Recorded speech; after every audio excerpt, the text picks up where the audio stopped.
সলাতের, সিয়ামের, হজের বিধান যেমন আল্লাহ দিয়েছেন, কুরবানির বিধানটাও আল্লাহ দিয়েছেন। কুরবানি এটা একটি, কুরবান আরবি, আল কুরবান এটা হচ্ছে আরবি শব্দ, আর কুরবানি এটা হচ্ছে ফার্সি আর উর্দু।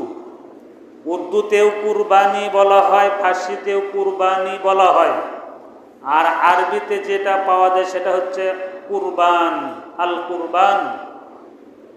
যেমনটি বলা হয় আল কুরবানু মা ইয়াতাকাররাবু বিহি ইলাল্লাহি তাআলা। কুরবানি ওই মাধ্যমকে বলা হয় যার দ্বারা আল্লাহর নৈকট্য হাসিল করা যায়। কুরবানি শব্দের অর্থ নৈকট্য হাসিল করা। শাব্দিক শব্দ এটা, পারিভাষিক শব্দ আমরা যদি যাই তাহলে যে নির্দিষ্ট মাসে, নির্দিষ্ট তারিখগুলিতে, নির্দিষ্ট মাসগুলিতে নয়, নির্দিষ্ট মাসে, তার মানে একটাই মাস রয়েছে, নির্দিষ্ট তারিখগুলোতে। তাহলে কোরবানির পারিভাষিক অর্থ এটাই, নির্দিষ্ট মাসে, নির্দিষ্ট দিনগুলিতে আল্লাহর নৈকট্য হাসিল করার জন্য যেই ইবাদত করা হয় সেই ইবাদতের নাম, সেই আমলের নাম কুরবানি। কুরবানির বিধান আল্লাহ দিয়েছেন। কুরবানির বিধান কিয়ামত পর্যন্ত থাকবেন, কিন্তু প্রথম যে কুরবানি হয়েছিল ওই বিধানটা যদি আল্লাহ কিয়ামত পর্যন্ত রাখতেন তাহলে আমরা বুঝতে পারতাম কারটা আল্লাহ কবুল করেছেন আর কারটা কবুল করেন নাই। আল্লাহ কত দয়ালু, কত মেহেরবান। আল্লাহ বিধান ঠিক রেখেছেন, কিন্তু কিছু কিছু নিয়মগুলি আল্লাহ রাব্বুল আলামিন পরিবর্তন করে দিয়েছেন। এবার আসুন, কুরবানি বিধান এটা আল্লাহ রাব্বুল আলামিন দিয়েছেন আমাদের ওপর, শুধু আমাদের ওপর নয়। লিকুল্লি কওমিন ঈদুন, প্রত্যেক জাতিরই নির্দিষ্ট খুশির দিন রয়েছে। ওয়ালানা ঈদাইন, আমাদের জন্য দুটি ঈদ, একটা ঈদুল ফিতর, একটা ঈদুল আজহা। আর আল্লাহ রাব্বুল আলামিন বলেছেন ওয়ালিকুল্লি উম্মাতিন জাআলনা মানসাকা, আমি প্রত্যেক কওমের ওপর, প্রত্যেক জাতির ওপর আমি এই কুরবানির বিধান দিয়েছি। এখন আপনাকে আমাকে ফিরে যেতে হবে সেই শুরু থেকে। তার মানে কুরবানি আমরা কোথায় থেকে, আমরা এই কুরবানি বিধান কোথায় থেকে আসলো, আমাদেরকে আল্লাহ দিলেন? সর্বপ্রথম মানব হিসেবে আল্লাহ রাব্বুল আলামিন যাকে সৃষ্টি করেছিলেন তার নাম হযরত আদম আলাইহিস সালাম, এবং তার স্ত্রীকে আল্লাহ রাব্বুল আলামিন সৃষ্টি করেছিলেন, তার নাম হাওয়া আলাইহিস সালাম।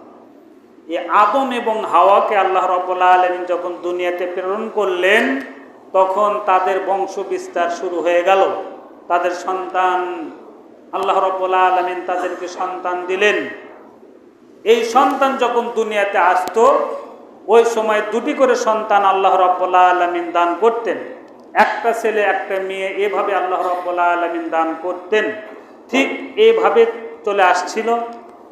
এক সময়, ওই সময় একটা বিধান ছিল, যে বিধানটা আমরা যদিও সকলে জানি, এজন্য বলছি যে বিধানটা আমরা কোথায় থেকে পেলাম। আদম আলাইহিস সালামের দুটি করে সন্তান জন্মগ্রহণ করতে, ওই সময় একটা ছেলে একটা মেয়ে একসঙ্গে যেটা জন্মগ্রহণ করত তারা আপন ভাই বোন হতো। আর এদের যখন এরা যখন বড় হয়ে যেত, যখন নির্দিষ্ট বয়স আসতো তখন তাদের বিবাহ দিতে হতো। আর তো কোনো সন্তান নেই, আর তো কোনো দুনিয়াতে মানুষ নাই। তখন আল্লাহ বিধান দিলেন যে তোমার আগের পক্ষের ছেলে পরের পক্ষের মেয়ে, এইভাবে তখন আর তারা আপন ভাই বোন থাকে না। ওই সময় বিধান এটা আদম আলাইহিস সালামের সময়ে আল্লাহ এই বিধান দিয়েছিলেন, একসঙ্গে যারা জন্মগ্রহণ করবে তাদের সঙ্গে বিবাহ বৈধ নয়, আগে এবং পরে যারা জন্মগ্রহণ করেছে তাদের সঙ্গে বিবাহ বৈধ। নির্দিষ্ট বয়স যখন আসলো তখন আল্লাহর তরফ থেকে তাদেরকে যখন জানানো হলো, আদম আলাইহিস সালাম তার সন্তানদেরকে বললেন এবার নিয়ম অনুযায়ী, আল্লাহ যে নিয়ম করে দিয়েছেন সে অনুযায়ী হাবিলের সঙ্গে যে জন্মগ্রহণ করেছে লেওয়াজা, এই লেওয়াজাকে বিবাহ করতে হবে কাবিলের। আর কাবিলের সঙ্গে যে জন্মগ্রহণ করেছে ইকলিমা, এই ইকলিমাকে বিবাহ করবে হাবিল।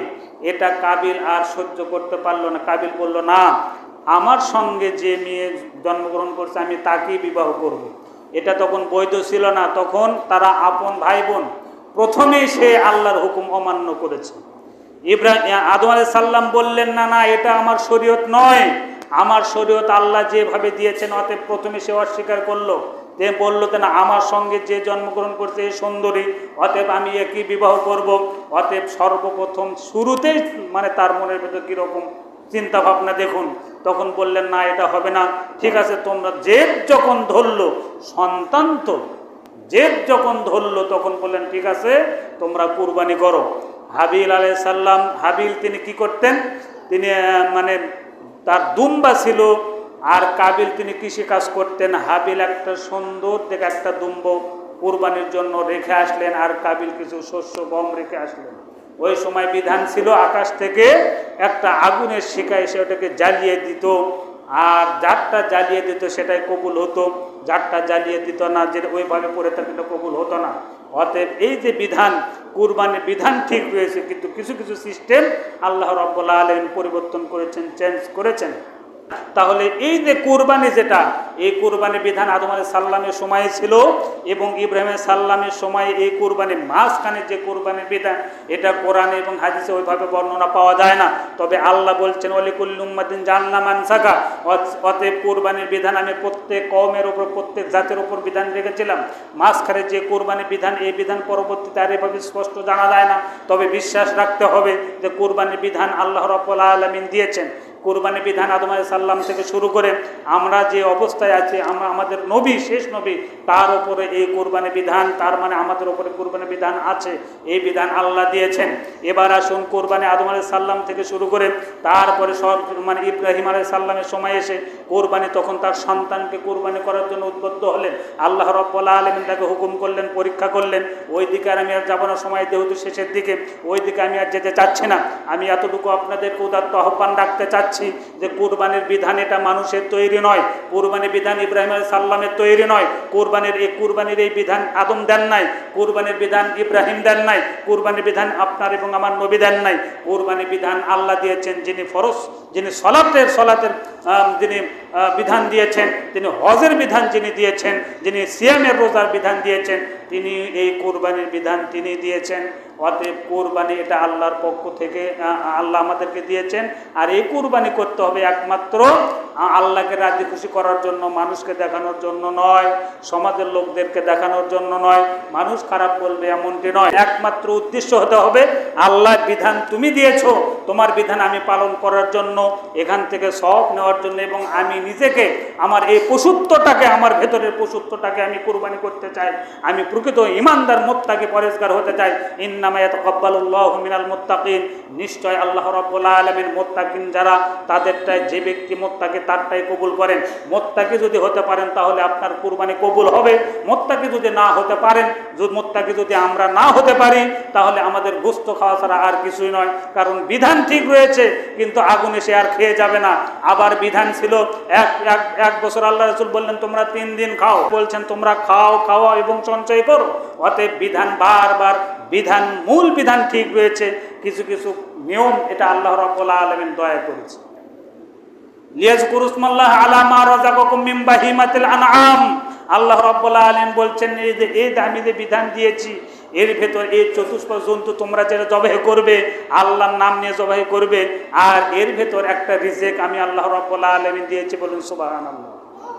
বিধান সবও পাওয়া যাবে, খাওয়াও যাবে। তার মানে কি, আমরা অনেক সময় বলি খাওয়াও যায়, পাওয়াও যায়, আমরা সবও পাচ্ছি আবার খেতেও পাচ্ছি, এটা আল্লাহর বড় নিয়ামত।